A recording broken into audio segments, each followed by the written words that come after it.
Hello competitors. कल हम लोगों ने पिछले क्लास में हिमालयन माउंटेन के बारे में देखा था, एनसीईआरटी क्लास 9 का। तो मैंने सोचा कि एक बार देख लूं टीआरई में क्या क्या क्वेश्चंस आए हैं इतने छोटे से टॉपिक से। तो मैंने कुछ क्वेश्चंस निकाले हैं टीआरई 3 में आए हुए, क्लास 6 to 8 और 9 10 में जो भी इससे रिलेटेड आए। तो यहाँ पे देख सकते हैं कि पहला क्वेश्चन है, which river makes boundary between India and Nepal. कि कौन सी नदी है जो इंडिया और नेपाल के बीच में एक बाउंड्री बनाती है। तो आप लोग को पता ही होगा कि वो क्या है, वो है काली नदी। क्या है? काली नदी। ये है यहाँ पे, ठीक है। यहाँ पे काली नदी जो उत्तराखंड और नेपाल के एकदम ठीक बॉर्डर पे है, ठीक है। ये एनसीईआरटी में दिया हुआ है, किसी भी बुक में आपको ये बात तो मिल ही जाएगी। खैर चलिए नेक्स्ट क्वेश्चन देखते हैं। सेकेंड क्वेश्चन था टीआरई 3 6 to 8 क्लास के लिए। The Kumaon Himalayas is located between. कि कुमाऊं हिमालय जो है वो किसके बीच लोकेटेड है। बहुत सारा ऑप्शन था जिसमें से सही ऑप्शन होगा सतलज एंड काली। आपको पता था, कल पढ़े भी थे कि कुमाऊं हिमालयाज, सतलज यहाँ है, सतलज रिवर यहाँ देखिए, ये सतलज रिवर यहाँ पे है और यहाँ पे है ठीक उत्तराखंड और नेपाल के बॉर्डर पे काली नदी। तो इसके बीच में जो हिमालयन माउंटेन्स है उसको हम लोग कहते हैं कुमाऊं हिमालय, ठीक है। तो ये भी देखिए एकदम आपके बुक से ही आ गया है, देखिए बुक में कहीं पे दिया भी होगा। यहाँ आइए,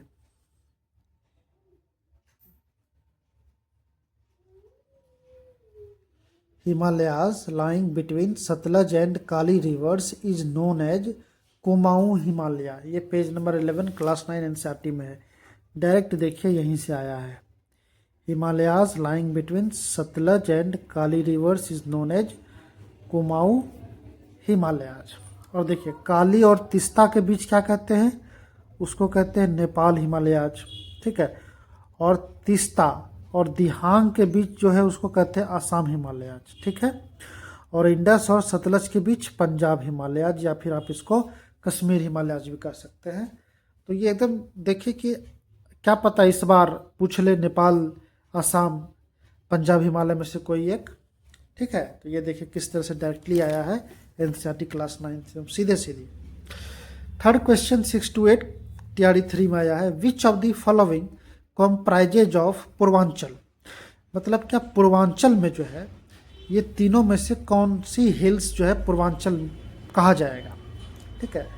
तो यहाँ देखिए एनसीईआरटी में एकदम पेज नंबर 11 में ही यहाँ पे देखिए क्या लिखा हुआ है, द पूर्वांचल कॉम्प्राइजेज द, ठीक है। यही तो पूछ रहा है क्वेश्चन में कि Purvanchal comprises what in the following. Next पे जैसे हम लोग पढ़ते हैं कि यहाँ पे दिखता है Patkai hills, Naga hills, Manipur hills और मिजो हिल्स। और आप यहाँ देखिए क्या है, जैंतिया है, खासी है और क्या है, गारो है। क्या ये तीनों इस लिस्ट में है? नहीं है। इसका मतलब ये तीनों ऑप्शन नहीं होगा, इसका ऑप्शन हो जाएगा right answer none of these. अब ये जैंतिया, खासी, गारो नहीं है, कैसे नहीं है ये मैं ठीक ये क्वेश्चन के 2 क्वेश्चन बताने के बाद आपको डिटेल में, आज मैं नॉर्थ ईस्ट स्टेट में जो ईस्टर्न हिमालय जो फैली हुई स्प्रेडेड है उसके बारे में बात करेंगे डिटेल से, तो ये बातें क्लियर हो जाएंगी। अब नेक्स्ट क्वेश्चन है, the longitudinal valley lying between lesser Himalaya and the Shivaliks are known as dash dissected valley, Duars या फिर दुन्स, या फिर एक से ज़्यादा, या नन ऑफ दीज। ये टीआरई 3 में क्लास 6 to 8 में आया हुआ है। और चलिए आप देखिए कि ये यहाँ पे दिया हुआ है, सब कुछ आपके इसी बुक में है। पेज नंबर 11 में ही है, पेज नंबर 11 का लगता है काफ़ी फेवरेट है। ये देखिए आपको दिखेगा, यहाँ देखिए, the longitudinal valley between lesser Himalayas and the Shivaliks are known as Duns. Dehradun, Kotlidun, Patlidun etcetera, ठीक है। देखिए एकदम एकदम सीधे सीधी है। The longitudinal very lying between lesser Himalaya and the Shivaliks are known as Duns. ठीक है, तो इसका आंसर हो जाएगा दुन्स। अब है which of the following ranges is the longest one in the lesser Himalaya. Lesser Himalaya मतलब हिमाचल वाला हो गया। तो कह रहा है कि लॉन्गेस्ट, ये 3 ऑप्शन है, पीरपांजल, महाभारत और धौलाधर। पूछ रहा है कि ये तीनों रेंज में से, ये तीनों हिमाचल मतलब कि लेसर हिमालय का रेंज है, तीनों में से लॉन्गेस्ट कौन है। ये TRE 3 में आया हुआ है क्लास 6 to 8 में। और ये देखिए ये भी एकदम सीधा सीधी आपके पेज 11 से ही है। अभी तक 4 क्वेश्चन हो गया पेज 11 से क्लास 9 NCERT के, क्लास 6 to 8 TRE 3 में। ये देखिए हिमाचल और लेसर हिमालय का यहाँ पे बात हो रहा है। The altitude varies between 3700 and 4500 metre, average with is 50 kilometre. अब यहाँ देखिए, while the Pir Panjal range forms the longest and the most important range. तो लॉन्गेस्ट रेंज कौन हो गया, पीरपांजल रेंज। करावित, Dhauladhar and the Mahabharat range are also prominent ones, but longest कौन है, पीरपांजल। तो ये भी देखिए कि आपके TRE 3 में सीधे सीधी आ गया। अब एक क्वेश्चन क्लास 9 to 10 TRE 3 में आया है कि highest mountain peak of India. तो इसका आंसर होगा K2, माउंट गोडविन ऑस्टेन। ठीक है, अगर आप कंचनजंगा मारेंगे तो गलत हो सकते हैं। कंचनजंगा अगर क्वेश्चन में रहता highest Himalayan mountain peak of India तो आप कंचनजंगा मारेंगे। ठीक है, लेकिन है क्या K2 अभी POK में है, लेकिन POK को इंडिया जो है अपना अभिन्न अंग मानता आया है शुरू से ही। तब अब POK अगर अभिन्न अंग है इंडिया का, तो वहाँ जो माउंटेन है वो भी हो गया इंडिया का। तो इसलिए K2 ही इसका सही आंसर होगा। अगर ये गलत होता है तो आप इस पर चैलेंज कर सकते हैं। तो चलिए हम लोग इस जो क्वेश्चन देखे थे पूर्वांचल, आज इसके बारे में डिटेल में पढ़ लेते हैं, क्योंकि इस चैप्टर में पूर्वांचल के बारे में कुछ ज़्यादा विशेष जो है NCERT में नहीं दिया हुआ है। तो आज हम लोग ईस्टर्न हिमालय के बारे में पढ़ेंगे। कल हम लोग पढ़े थे क्या, माउंटेन जो हिमालयन माउंटेन नॉर्थ से इंडिया के ईस्टर्न पार्ट में आया हुआ है, तो इस पार्ट को हम लोग कहते हैं ईस्टर्न हिमालय। और हम लोग पढ़े थे कि दिहांग के पास आके जो है ये अचानक से साउथ वार्ड डायरेक्शन में टर्न लेता है माउंटेन हिमालय। तो जब साउथ वार्ड लेता है, जब साउथ की तरफ यहाँ पे टर्न लेता है, जब मुड़ता है, उसके बाद जो फैला हुआ है यहाँ पे हिमालय को हम लोग पूर्वांचल कहते हैं। क्या कहते हैं, पूर्वांचल। मतलब ये दिहांग रिवर के बाद जो है ये जब साउथ की ओर मुड़ता है तभी हम लोग इसे पूर्वांचल कहते हैं, नहीं तो उसके पहले हम लोग इसे सिर्फ ईस्टर्न हिमालय या फिर नॉर्थ ईस्टर्न हिमालय भी कह सकते हैं। ठीक है, तो हम लोग एक तरफ से यहाँ से ईस्टर्न हिमालय स्टार्ट हुए, तो हम लोग यहाँ से सारे हिल्स को देखते हुए जाते हैं। तो सबसे पहले हम लोग को हिल्स यहाँ पे देखे दिख रहा है डाफला हिल्स। क्या दिख रहा है, डाफला हिल्स। ठीक है, ये डाफला हिल्स जो है वेस्ट अरुणाचल, मतलब ये कौन सा स्टेट है, ये अरुणाचल प्रदेश है। ठीक है, यहाँ से लेके यहाँ तक अरुणाचल प्रदेश है। तो ये वेस्टर्न हो गया, ये ईस्टर्न हो गया, ये सेंट्रल हो गया, ये साउथ हो गया। तो ये जो वेस्टर्न अरुणाचल और ये कौन सा स्टेट है, ये आसाम है। ठीक है, तो आसाम और अरुणाचल के बॉर्डर पे है डाफला हिल्स। ठीक है, ये भी हिमालयन ईस्टर्न हिमालय का पार्ट है। तो डाफला हिल्स, इसका नाम डाफला हिल्स क्यों पड़ा, क्योंकि यहाँ पे एक इंडिपेंडेंट ट्राइब्स डाफला या नीसी, ठीक है, आप उसको नीसी भी बोलते हैं और डाफला भी बोलते हैं, ट्राइब्स है, उनका यहाँ मतलब हैबिटेट है। तो उन्हीं के नाम से इनका नाम रखा गया डाफला हिल्स। ठीक है, तो हम लोग ऐसे देखेंगे कि लगभग सभी हिल्स का नॉर्थ ईस्टर्न इंडिया में ये जो 7 सिस्टर है उसके ट्राइब्स के नाम पे ही है। ठीक है, अब जैसे नेक्स्ट हम लोग देखेंगे कि ये रहा मिरी हिल्स, ये कमला रिवर के बगल में। आप ये देखिए मिरी हिल्स है और इसके बगल से ईस्ट में देखिए ये कमला रिवर इधर से आके यहाँ मिल रही है, सुबनसिरी में मिल जाएगी और सुबनसिरी ब्रह्मपुत्रा में मिल जाएगी। ठीक है, तो कमला रिवर के वेस्ट में है मिरी हिल्स। और ये मिरी हिल्स भी नाम क्यों पड़ा, मिरी ट्राइब्स वहाँ रहते हैं, इसलिए ये मिरी हिल्स नाम पड़ गया इस हिल्स का। ठीक है, और मिरी हिल्स का पहचान है रेड जैकेट पहना हुआ। आपको जब भी मैं ट्राइब्स का नाम लूँगा एक फ़ोटो दिखेगा स्क्रीन पे, तो वही उसकी पहचान है। ठीक है। और ये मेरी हिल्स में काफ़ी घने बांस के जंगल हैं, डेंस बम्बू जंगल, और यहाँ पे शिफ्टिंग कल्टीवेशन होता है। और ये कहाँ है? अरुणाचल में ही है। ये भी मैं सिर्फ ईस्टर्न हिमालय बता रहा हूँ, पूर्वांचल नहीं। पूर्वांचल जब जाऊँगा तो बता दूंगा, ठीक है। तो अभी हम लोग सिर्फ ईस्टर्न हिमालय का एक तरफ से, मतलब हम लोग इधर वेस्ट से ईस्ट की ओर जा रहे हैं। तो पहले डाफला हिल्स मिला, फिर मिरी हिल्स मिला कमला रिवर के पास। अब हम लोग मिरी हिल्स से जाएंगे अबोर हिल्स। अबोर हिल्स जो है ये भी एक ट्राइब्स के नाम पे पड़ा है, अबोर। उस ट्राइब्स का नाम क्या है? अबोर, जिसे हम लोग आदि पीपल भी कहते हैं। आदि पीपल, आदि लोग कह लीजिए या फिर अबोर कह लीजिए। तो ये लोग यहाँ पे रहते हैं, इसलिए इस हिल्स का नाम पड़ गया अबोर हिल्स। और ये देखिए सियोम रिवर के बगल में वेस्ट में अबोर हिल्स है। दिहांग के भी बगल में कह सकते हैं, मतलब आप कह सकते हैं कि दिहांग और सुबनसिरी, ये देखिए सुबनसिरी रिवर आ रही है, ठीक है ना। तो दिहांग और सुबनसिरी के बीच में है अबोर हिल्स। आप सियोम और सुबनसिरी के बीच में भी अबोर हिल्स कह सकते हैं। तो जो ऑप्शन में रहेगा आप उसमें टिक कीजिएगा, ठीक है।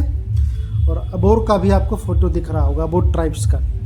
उसके बाद और ईस्ट हम लोग जाते हैं तो एकदम ईस्टर्न पार्ट आ जाता है हिमालय का भी और इंडिया का भी। तो एक हिल्स आती है मिसमी हिल्स। यहाँ पे देखिए कौन सा हिल्स है? मिसमी हिल्स है, जिधर से दिबांग रिवर और दिहांग रिवर आई है। दिहांग के ईस्ट में है मिसमी हिल्स, ठीक है। ये तिब्बत तक, ये इधर तिब्बत है, तिब्बत तक फैली हुई है। अब हम लोग इसके पास, अब यहाँ पे ईस्टर्न हिमालय खत्म हो गई। अब देखिए यहाँ पे हिमालय जो है इस तरफ साउथ के डायरेक्शन में मूव कर रही है।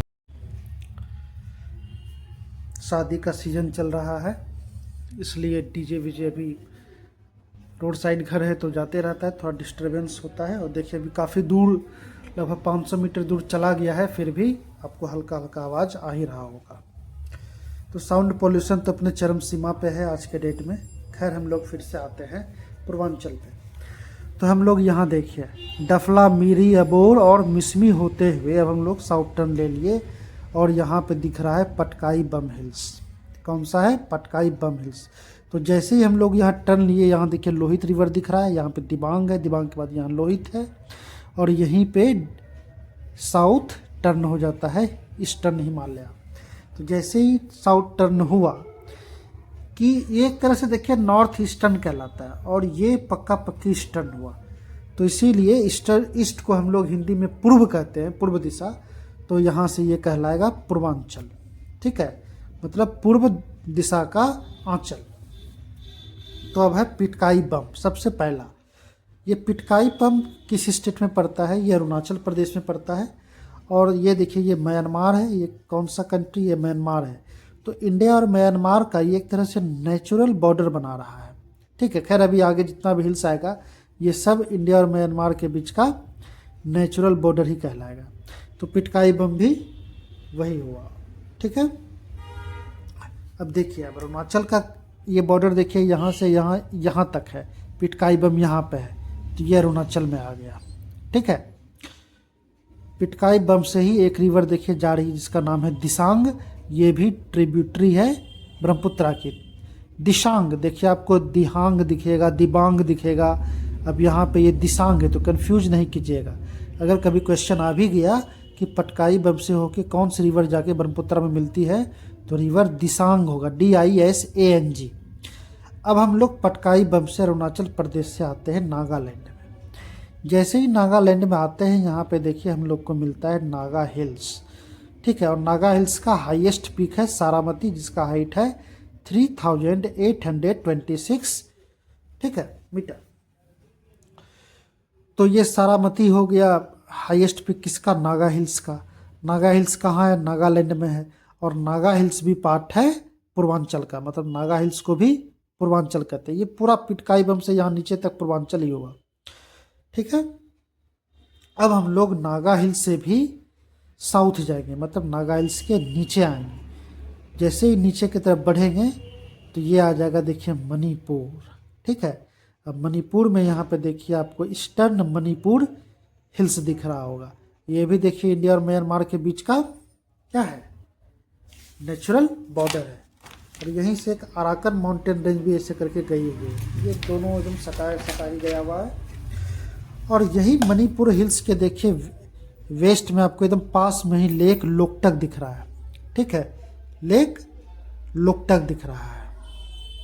और यही लेक लोकटक के साउथ पार्ट में, मतलब लेक लोकटक का ही जो दक्षिणी हिस्सा है, जो साउदर्न पार्ट है, वहाँ बना है केबुल लमजाओ नेशनल पार्क। और ये वर्ल्ड का one and only floating national park है। इसका भी फोटो आपको दिख रहा होगा।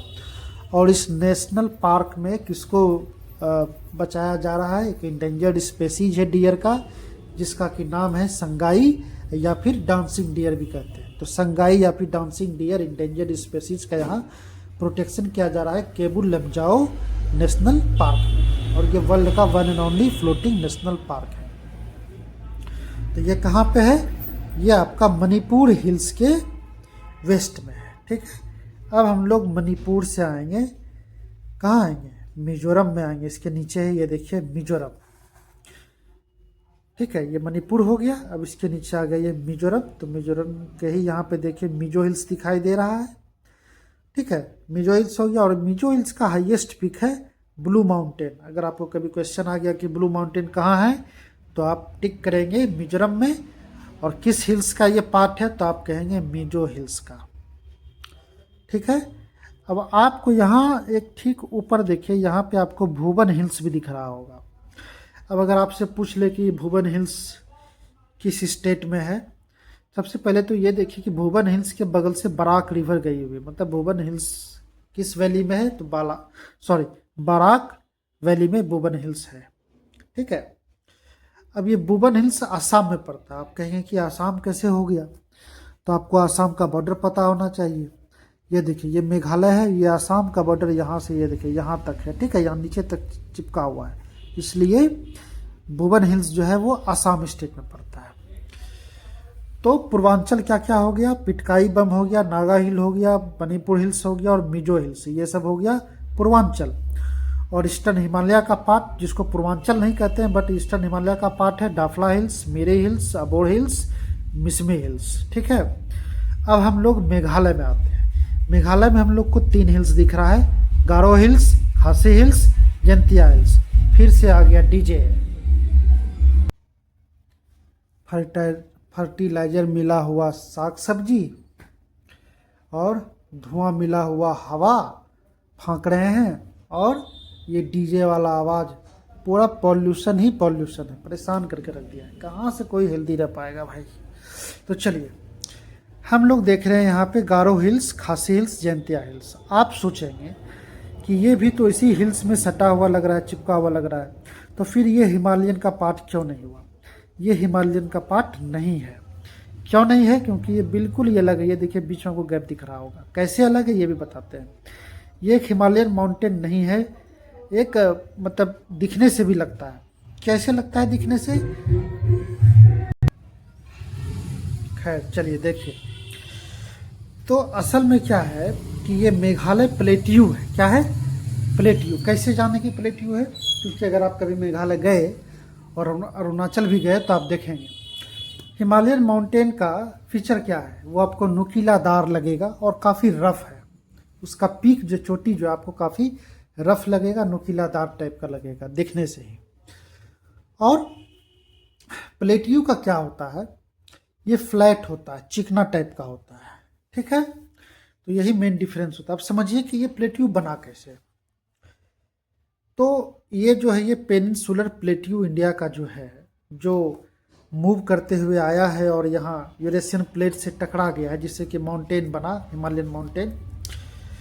तो ये कैसे बना था? ये जब मूव कर रहा था यूरेशियन प्लेट में टकराने के लिए, उधर अफ्रीकन प्लेट की तरफ से जो आ रहा था टूट करके ये, तो यहाँ पे बहुत सालों तक बहुत सारा वॉल्केनिक इरप्शन हुआ, ज्वालामुखी यहाँ पे फूटते गया। तो उसका जो लावा निकला, और यहाँ मतलब यहाँ बीच में नहीं, इस ये देखिए वेस्टर्न बॉर्डर पे यहाँ पे ढेर सारा जो है सालों तक ज्वालामुखी विस्फोट होते ही रहा। तो इससे जो लावा निकला वो इस डायरेक्शन में फ्लो करते गया, करते गया। ठीक है, तो ये यहाँ तक, ये देखिए पूरा ये बीच का ये करके यहाँ तक ये फैला था। अब यहाँ पे ज्वालामुखी विस्फोट हुआ है, इसलिए आप यहाँ देखेंगे कि प्लेट्यू के बारे में आप पढ़ेंगे क्या वेस्टर्न कोस्ट पे जो है हाइट ज़्यादा है, और जैसे जैसे आप ईस्ट की ओर आते हैं ये काफ़ी इसका स्लोपिंग ज़्यादा हो जाता है, ठीक है, और पतला भी हो जाता है। तो हुआ यूँ कि ये पूरा यहाँ से यहाँ तक लेके सब पेनिनसुलर प्लेट्यू ही था, यहाँ तक मेघालय तक की बात कर रहे हैं। ये बांग्लादेश, बंगाल, ये सब एक ही था, ये छोटा नागपुर प्लेट्यू वगैरह वगैरह सब, ठीक है। तो कुछ साल पहले, हजारों साल पहले अचानक से क्या हुआ कि ये इलाका जो है ये धंस गया, ठीक है। ये जो बीच का आपको दिख रहा है छोटा नागपुर प्लेट्यू का जो ये साइड है ये नीचे धंस गया, ये ऊपर के ऊपर ही रहा, ये छोटा नागपुर प्लेट्यू भी और ये भी। कभी कभी क्या होता है कि जब दो प्लेट टकराता है तो कहीं कहीं पे जब ज़्यादा प्रेशर हो जाता है तो या तो वो ऊपर उठ जाता है या फिर नीचे धंस जाता है। तो यहाँ पे क्या हुआ कि ये नीचे धंस गया। रीजन एक ही है, टेक्टोनिक फोर्स, और या फिर आप कन्वेक्शनल फोर्स कह लीजिए, ठीक है। जो अंदर जो मैग्मा पिघल रहा है उसके कारण जो प्लेट ऊपर नीचे टकराना वकराना जो भी प्रोसेस होता है सबका रीजन वही होता है, ठीक है। तो यहाँ पे अचानक से धंस गया तो यहाँ पे गड्ढा हो गया, ठीक है। लेकिन अब जैसे ही गड्ढा बना तो गंगा नदी ने इधर और इधर से ब्रह्मपुत्रा भी इस ओर से बहने लगी, बहते बहते क्या हुआ कि यहाँ पे डिपोजिशन हो गया। डिपोजिशन मतलब ये गाद वाद यहाँ पे भर गया, तो इसके वजह से फिर ये जो है भर के एक मैदानी एरिया टाइप का हो गया। तो खैर फिर भी ये दोनों के बीच तो कनेक्शन टूट गया, लेकिन ये सब एक ही प्लेट्यू था, ये धंस गया अलग बात है, लेकिन ये ऊपर ही रह गया। तो इसलिए ये मेघालय भी एक प्लेट्यू रीजन है, ठीक है, आप समझ गए। चलिए, तो गारो खासी जयंतिया ये हिमालयन नहीं है, ये एक हिमालयन प्लेट्यू का हिस्सा है, ठीक है, जो ब्रह्मपुत्रा के साउथ में है, ठीक है। Thank you.